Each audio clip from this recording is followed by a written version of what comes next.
there is momentum across the world. Governments are a little bit more aware since the Global Health Sector Strategy was actually adopted in 2016. But what I think is quite lacking still is the realization that hepatitis elimination is all about taking everything to scale.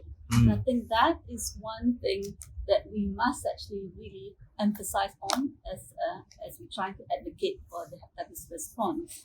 And secondly, I think having certain targets which has previously been put in place, for example, vaccination, made the government felt that perhaps that they are doing okay since the hepatitis B vaccination has reached the target even before 2030. But I think there are so many other targets that we actually have to actually really look at.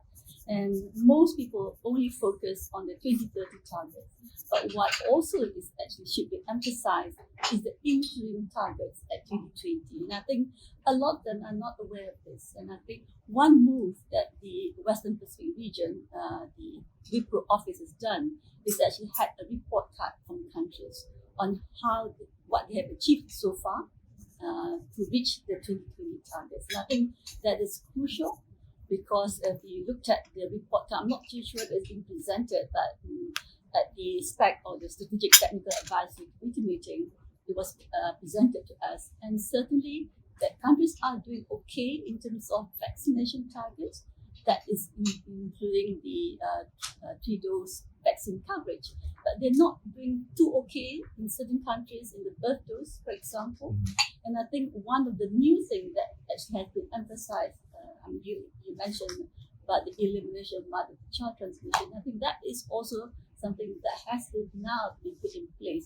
In addition, because the modeling data have shown that just the vaccination alone will not really prevent hepatitis B and also will not reach the impact targets. And I think that is crucial to look at as well and make governments aware that report card on elimination at the 2020 targets so they know where they're lacking. So obviously the three areas, the prevention, the testing and the treatment targets. And definitely the prevention is on track for vaccination maybe, but it will not be on track for testing and treatment.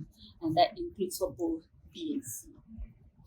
And I think from the other point that we actually really have to take opportunity is that in those of you at APASL last year would remember that the 4 liver associations signed on the call to action towards really eliminating, to look at progress or advances in elimination. And what actually has been put forward as the 4 critical components are actually very relevant and very much provide a clear roadmap to simplify the integration, the decentralization, and also the last one I think is on task sharing.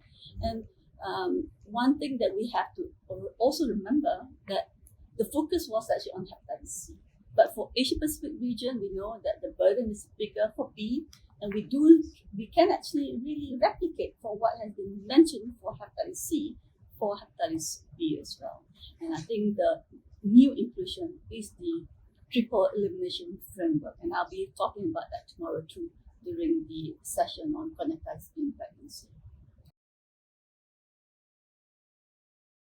Good afternoon, everybody. I'm also very much honored to be given the opportunity to speak about my country and my organization, NOhep and Malyasia Foundation, as a NOhep Medical Visionary. I'm a member of the steering committee, so I'm very honored to be able to speak out today. So in Myanmar is a highly endemic country for viral hepatitis. So according to the National Serial Survey carried out in 2015, hepatitis B was 6.5%. It used to be more than 10%, but now due to the hepatitis B vaccination and the harm reduction programs, it has decreased. And hepatitis C is now 2.7%, so it's about the same nearly 20 years ago. So in Myanmar, the Malyasia Foundation is an NGO. It's a volunteer NGO, non-profit NGO, and we are working in very close collaboration with the Ministry of Health to be on the roadmap for the elimination of our hepatitis by 2030. But to admit, Myanmar is a developing country, and we have resources are quite limited. So although we have our targets according to our country's resources, and we have our limitations, so we may not be able to achieve the 100% target, but we have set the targets tailored according to our country's needs and resources. So currently, for the public sector, for the Ministry of Health, they are also carrying out, they have set the targets for 2020 and 2030. And we are also working in very close collaboration. We also work in close collaboration with the other NGOs, CSOs, and other INGOs also. So, because of the World Health Assembly's resolution in 2014 and 2016, the National Hepatitis Control Program was established in 2015 only. So since then, we have worked in close collaboration, and in 2017, the government started the free hepatitis C treatment program in Myanmar. So they started in 2017 in 3 major towns, previous capitals of Myanmar and the current capital, Yangon, Mandalay, and Naypyidaw, for 2,000 patients, free of charge for both the investigations and the treatment. And they hope to increase year by year. So that is for the hepatitis C. For hepatitis B, this is quite limited, as you know, because it will be a treatment program, which will be a long term. So for hepatitis B, the government has concentrated on the vaccination program. So the vaccination, hepatitis B vaccination was included into the EPI program in 2002 and 3. So 3 doses of hepatitis B vaccine are given to the newborns free of charge all over Myanmar. But as the professor has mentioned, birth dose is still very challenging in our country because of the temperature, cold chain problems. So only the institutions, babies who are born in the institutions, they are given the birth dose. In other 80, actually only about 80% are given birth outside the hospitals. So they are not compulsory, they don't have the compulsory birth dose. But this year in 2020, the government is also, they are increasing the hepatitis B vaccination for the birth dose in the for the midwives to carry out in the villages and in the rural health centers. Great. So it will be increased, the vaccination program will be increased. And also for the hepatitis B vaccination in the high-risk groups, like the healthcare personnel, in the to prevent the mother-to-child transmission for the pregnant mothers. So this year, this will be included for the high-risk groups. So for the future, they will be decentralizing the treatment for the hepatitis C and hepatitis B.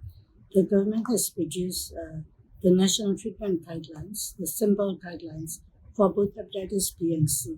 And these books are distributed to the general practitioners. And the hepatologists in our country, we can count on the fingers, not more than 20. So these hepatologists have been going to the districts also and to give the CME programs to the general practitioners during the past 3 to 4 years. And the general practitioners have been given these booklets, and they have been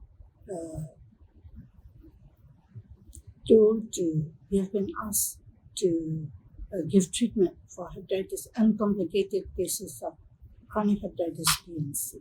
So these are started now. So even for Myanmar Foundation was established 7 years ago. So our main objective was to reduce the morbidity and mortality of hepatitis complications due to hepatitis. And so our activities are to give the health education programs, raising awareness, and then free screening for hepatitis B and C, and hepatitis B vaccination, and also now treatment. This has been carried out all over Myanmar. So after 7 years, we now have 30 branch offices in the districts, and we have members over 1,500 volunteers. So we are all volunteers. Ours, MLF is a non-profit organization, and all volunteers. So together with the government, we are working in close collaboration with the government. So we, during the past 7 years, we have screened over 500,000 people for hepatitis B and given 3 doses of hepatitis B vaccine. The government take care of the children. So usually above 5 years of age, we give the free vaccination. And for currently, we are also carrying out the World Hepatitis Alliance theme for 2018, 19, and 20, Find the Missing Millions. Mm-hmm. So we are going to screen 200,000 people free of charge for both hepatitis B and C. So to date, we have screened nearly, during the past year, 100,000 patients, people for hepatitis B and C free of charge. So the next year, we will be screening another, this year, 100,000 patients. Yeah. And also for treatment, we opened 2 charity clinics 2.5 years ago in the 2 main cities in Myanmar, Yangon and Upper Myanmar and Lower Myanmar. So there we are also giving not only free vaccination, but also free treatment. So for the hepatitis B and C treatment, we work in collaboration with other NGOs and INGOs and organizations, international organizations, World Health Organization, UNITE, BKK Foundation from the USA, DK Foundation from Australia, FINE from Geneva. So with these organizations, we are carrying out the treatment program for hepatitis C and hepatitis B. So to date, from these research projects with the organizations and also with the donations, we have treated over 2,000 patients free of charge for both the investigations and treatment for hepatitis C patients. And for another 2,000, we have treated 2,000 hepatitis C patients with cost sharing on a cost sharing basis. We have among our 30 branch offices, 10 offices have also opened 10 more charity clinics. And there they are also treating patients, vaccinating and screening. So we hope our 2 main clinics have laboratories, also small laboratories and ultrasounds, so that we can care for the patients free of charge. They have free of charge for ultrasound, imaging, and also for the fibroscan. So we are this year and next year we will have another 15 ultrasounds to equip our charity clinics, all our charity clinics. So we are very much, we thank our donors and all our volunteers who are carrying out this task with us, because without them, this could not be possible. Great. That's amazing.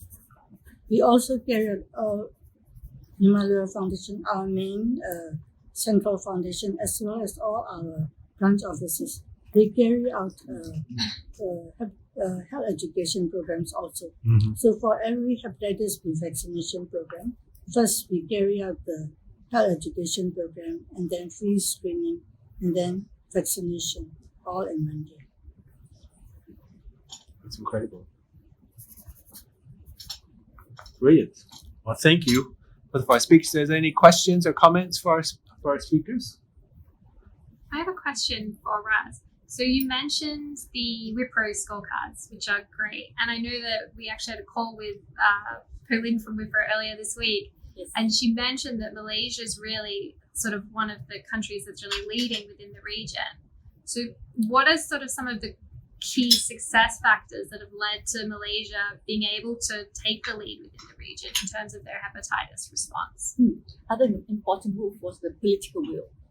So that started, and there was actually enough momentum from our Director General of Health himself to actually make sure that the treatment is available.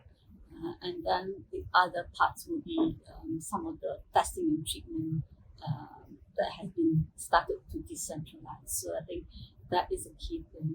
And even for the mother-to-child, elimination of mother-to-child for hepatitis B was also included in the triple elimination network, framework. So I think that was one of those things that we can use that as an entry point for people who are actually positive, to not just for the mothers, also their family members. And now you can look at how a public health approach can start with the program, which seemed to be a small thing, which is just testing during pregnancy, but it can lead to other things, including better assessment of the mothers itself, because this has to be decentralized. It cannot be done in the hospital setting, and this should be used as an opportunity for now for primary care providers to look at how they can assess the liver disease better, and even the hepatitis B itself better.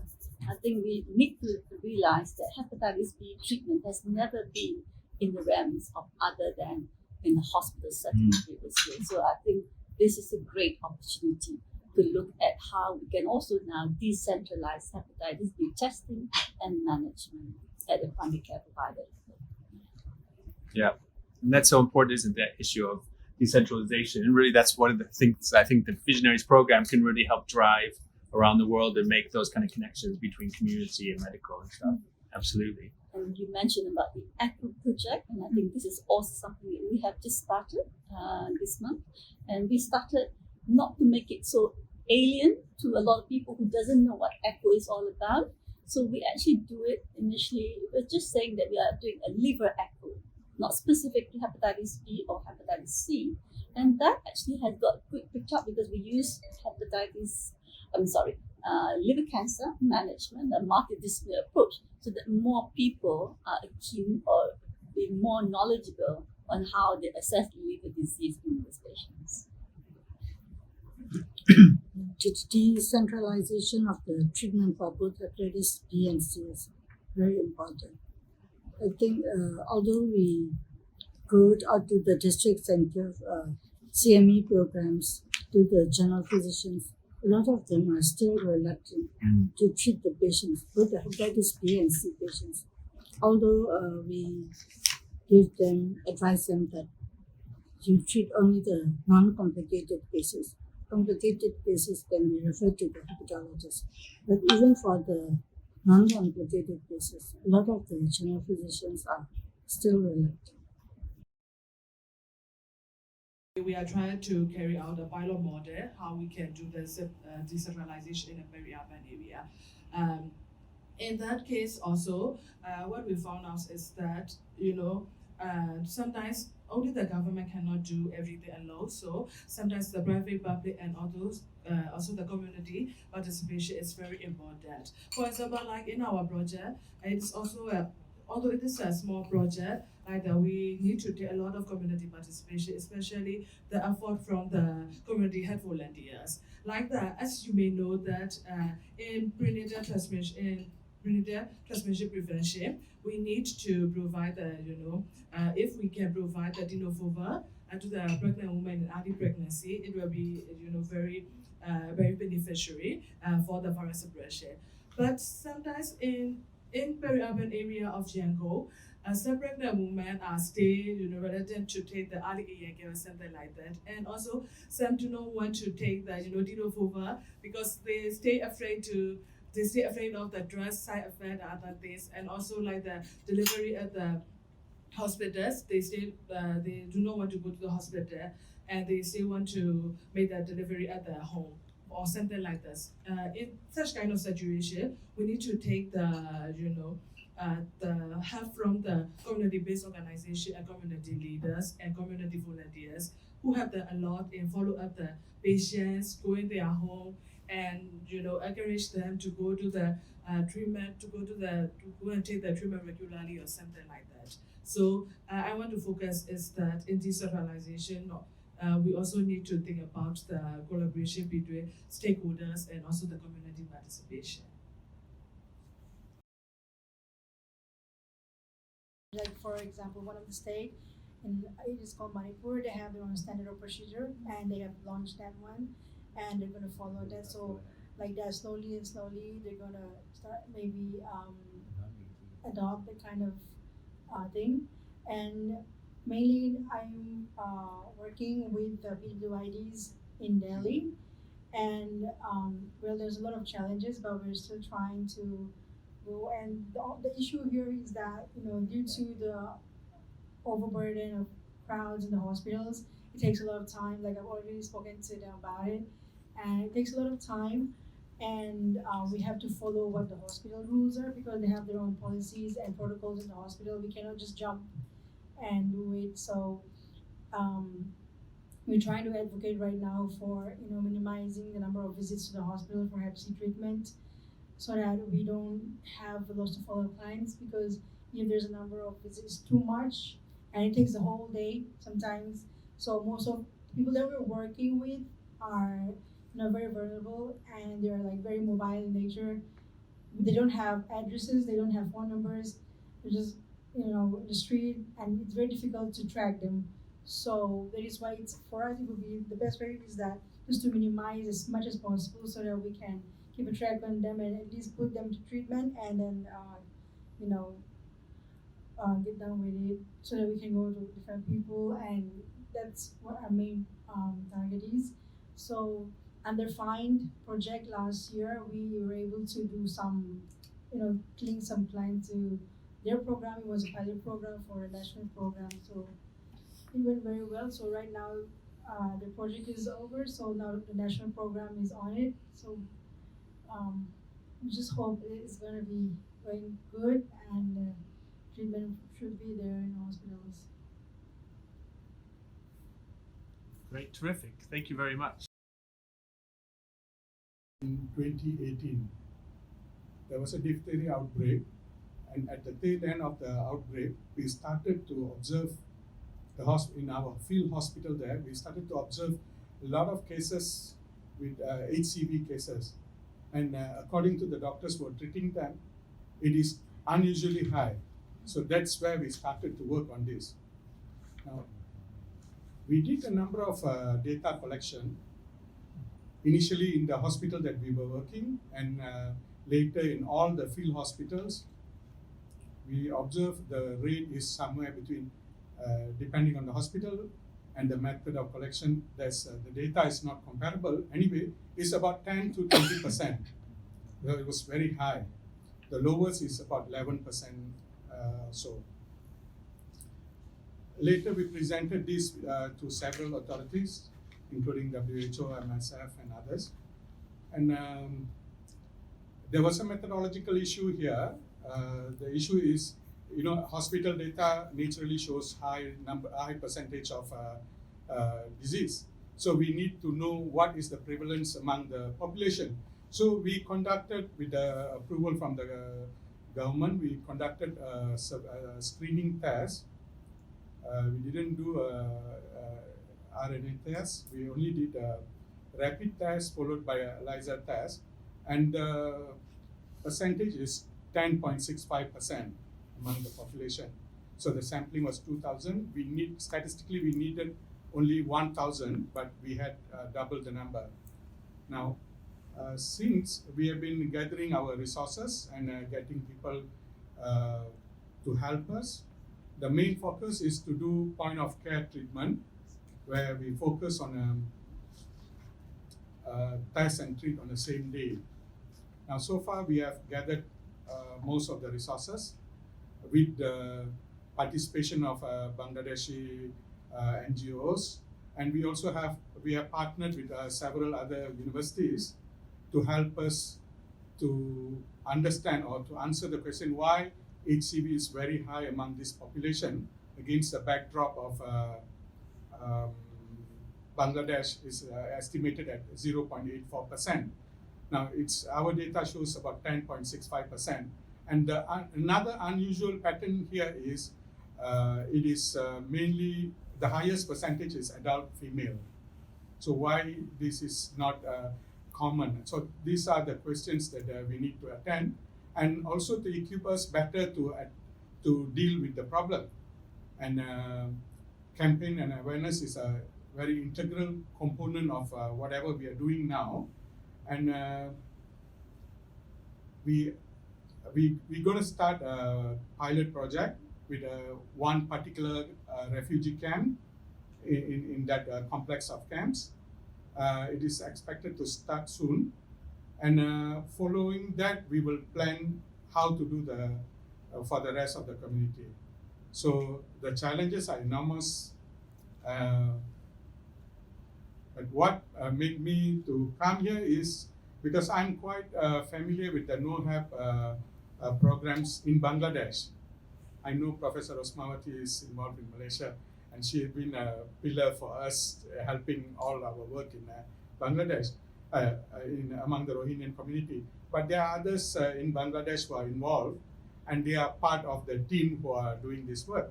And Professor Ali is one of them that I mentioned. There are others as well.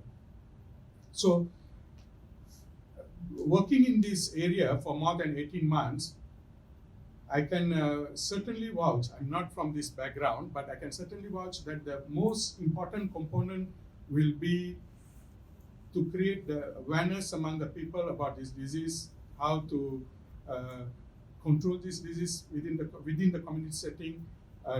We must train them, make them be part of this program, and all this will be a more sustainable approach to deal with this problem in a long run.